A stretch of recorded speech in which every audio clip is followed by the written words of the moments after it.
Hey y'all, welcome to Naya's News. This is the channel where I report news about my life while being open, honest, and transparent as much as possible. So, as you guys can tell by today's title, I'm going to be doing a story time video of when I went sleepwalking. I know you guys are probably like, how the heck did you go sleepwalking? Let me explain. When I was about 7 or 8 years old, I would say, I was sleeping over at my great-grandmother's house. Nothing out of the ordinary, just hanging out with her and things like that. And we were eating Chinese food for dinner. I ended up falling asleep, as any 7 or 8 year old would do, right? I ended up falling asleep, and I woke up at the next door neighbor's house. I'm not even sure till this day how I even got there. Of course I was sleepwalking, but I don't know what was going on in my mind to make me want to go over there, because I've never had a reason to go over to our house. So I remember going there and laying on her couch. Two things in this story that strike me. First of all, why would she open the door and let me in? Second of all, she should have just turned me around and go and sent me back to my great-grandmother's house, who was literally next door to her. But anyways, so I remember going to her house, and I remember laying down on the couch. I was there for some hours because it was nighttime, and then when I finally woke up, it was like the crack of dawn when you see like the sunrise about to come up and things like that. I remember her calling my great-grandmother who lived next door and telling her that I was there. Lord have mercy. It went down after that. My great-grandmother, of course, yelled, told me to get out of there, come back in the house, because she was panicking. She didn't know where I was. She called my mom. She ended up calling my grandmother. I'm not even sure why on earth she did that. She called my grandmother, and the crazy part is, the next-door neighbor knew my grandmother ain't like her. So I know this could have ended so badly had not she just called my great-grandmother, because the next-door neighbor and my great-grandmother, let's just say, my grandmother didn't really like her. So for me to be over there, it could have went left. So I remember my great-grandmother called my grandmother, and before she could get off the phone, I swear to you, my grandmother was already in my great-grandmother's kitchen. I'm not even sure how fast she got up there. She took a cab, flew, sent a pigeon. I'm not sure. So I remember my great-grandmother cursing this lady out. When I tell you, she used curse words that I'm not even sure or you should be using, because it was just like, lady, like, whoa. And of course little old me looking like this, and I'm just stuck and not knowing what's going on. And my great-grandmother cursed her out like nobody's business. And I remember going back in the house and going back in the bedroom, and my great-grandmother telling me to wash up and stuff. I don't know why I didn't see this coming. I got out the shower, and there was a bench that was on, like if you turned the corner to go to her kitchen, there was like a bench that you could just sit on. She was sitting there with a fly swatter. And I'm looking at her like, ain't no flies in here. What are you doing? She hit me with that fly swatter. And when I tell you, I ran all through that house.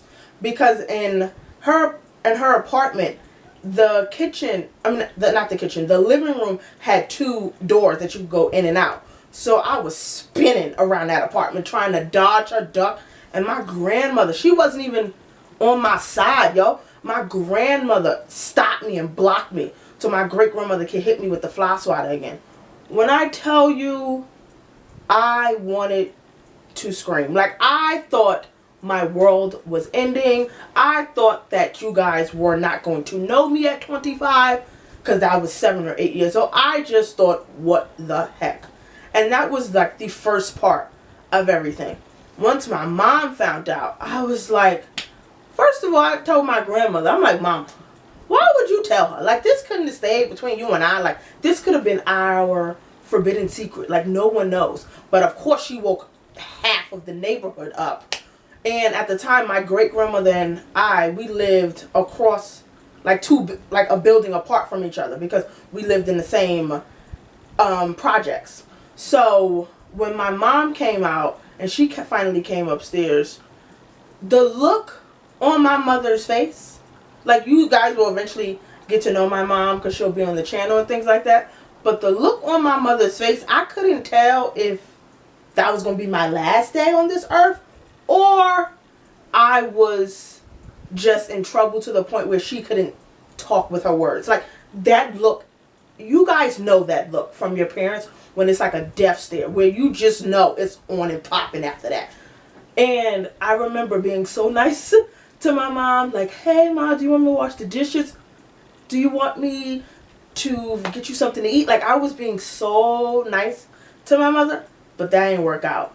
I remember just getting a spanking at the house. Y'all call it spanking, I call it a whooping. I remember getting a whooping at the house. When I tell you, I never touched the doorknob going out of apartment ever since then. Like I've never did it after that because I was just like, again, this could have went so bad.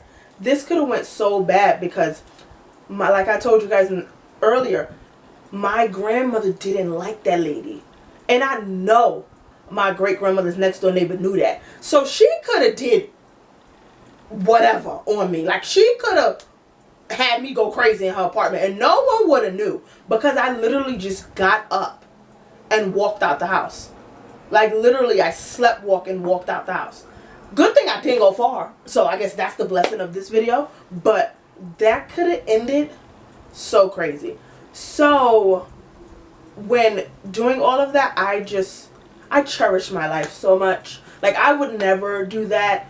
I would never put my parents, I would never put my grandparents, I would never put anyone in fear of something happening to me because I learned at 7 or 8 years old what WTF. Can't curse, but WTF. So I was just like, oh, my world is over. Like I didn't know what to do. Like I was scared. Like every time somebody opened the door, I just made sure I wasn't near it because I didn't want nobody to think I was about to dodge out. Granted, I was sleepwalking.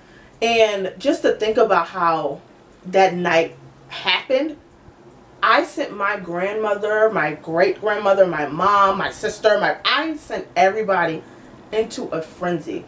And to think about that, that could have went so left.